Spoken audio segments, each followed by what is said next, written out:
Hi, I'm Tim Trevathan with Tim Trevathan Homes and Keller Williams Realty. If you saw my last video, I talked about 10 reasons to move to Gwinnett County. There is a lot to love about Gwinnett, as many of my past clients have moved here and are raving about it. But no place is perfect. So today, I'm going to tell you 5 reasons you may not want to move to Gwinnett County. Some of these reasons you might be surprised about, so stick around to the end to find out. If you realize that these reasons are not so bad, then I'd love to talk with you about how to call Gwinnett County your home. Whether it's a phone call, text, or email, you can reach me however you want. First, the traffic. There's no denying that living in Gwinnett County comes with traffic, lots of traffic. This is especially true if you work a 9 to 5 and head into Atlanta in the morning and back home in the late afternoon with the thousands of other Gwinnett residents making the same commute. I-85 runs through the heart of Gwinnett County. This is great for easy access to downtown, but also means that people who live north or west of Gwinnett and work in Atlanta pass through Gwinnett on their commute. Thankfully, there are a lot of surface roads in Gwinnett, and with some pre-planning, you may be able to avoid some of the worst traffic. Compared to other metro areas like Los Angeles, we have nothing to complain about when it comes to traffic. But there is still lots of it, and it is certainly something to be aware of if you are considering a move to Gwinnett County. Second, suburban sprawl. All of that traffic comes with a lot of suburban sprawl. For many people, this is not a deal breaker. They enjoy the convenience of having a lot of shopping, dining, and recreation options just a few minutes away.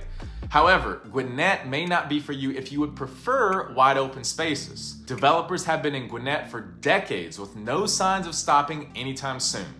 There are a few portions of Gwinnett that are still more rural looking and are a throwback to Gwinnett's rural history, but those areas are few and far between and are slowly but surely being turned into neighborhoods and shopping centers as the owners decide to sell their land. So, if having acreage is important to you, or you love open country roads, Gwinnett may not be the right fit for you, and you may want to look past Gwinnett, perhaps in Walton, Barrow, or Jackson counties. Third, transportation. In Gwinnett County, having your own vehicle is almost a necessity. Public transportation is lacking, and there are only a handful of areas designed to be walkable live, work, play communities.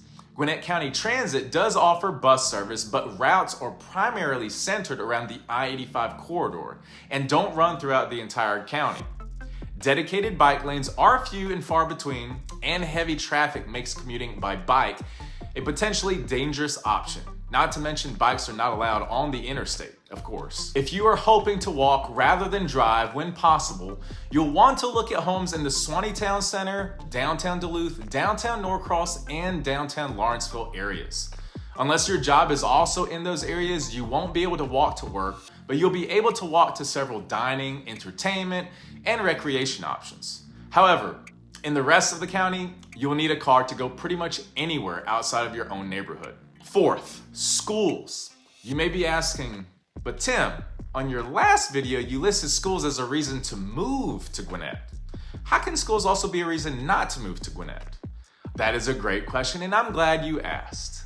Most schools in Gwinnett are high performing and consistently get good reviews from parents, students, and teachers. But the Gwinnett County school system is huge with 83 elementary schools, 29 middle schools, and 23 high schools, plus 7 specialty schools and an online campus. The average enrollment in a Gwinnett County high school is around 3,000 students. That's larger than some small towns. In the 2021-2022 school year, Gwinnett County schools served more than 180,000 students, making it the 3rd largest transporter of students in the country and the 4th largest employer in Metro Atlanta. So in a system that large, it is not surprising that some schools aren't as high performing as others.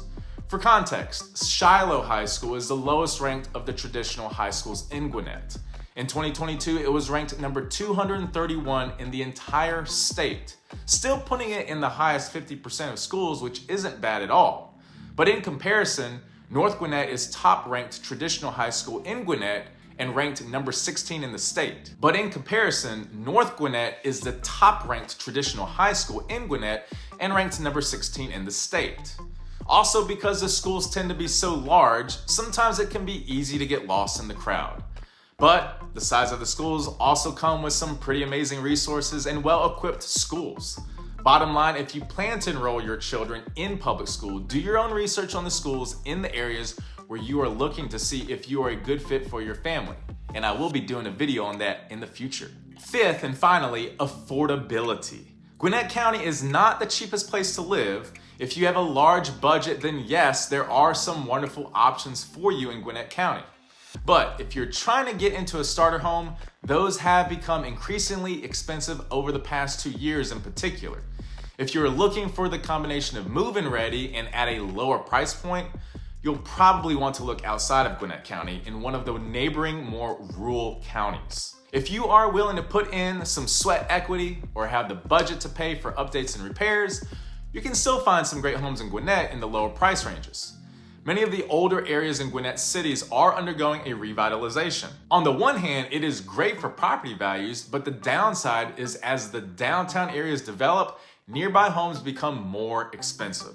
One tip for budget buyers in Gwinnett is to look for homes in unincorporated Gwinnett, as those tend to be a little less expensive than homes inside city limits and come without the added expense of paying city taxes.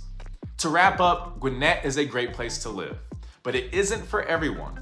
If it doesn't sound like the place for you, stay tuned because I've got some videos on nearby counties in the works coming your way soon. Don't forget to subscribe to my channel. See you on the next video.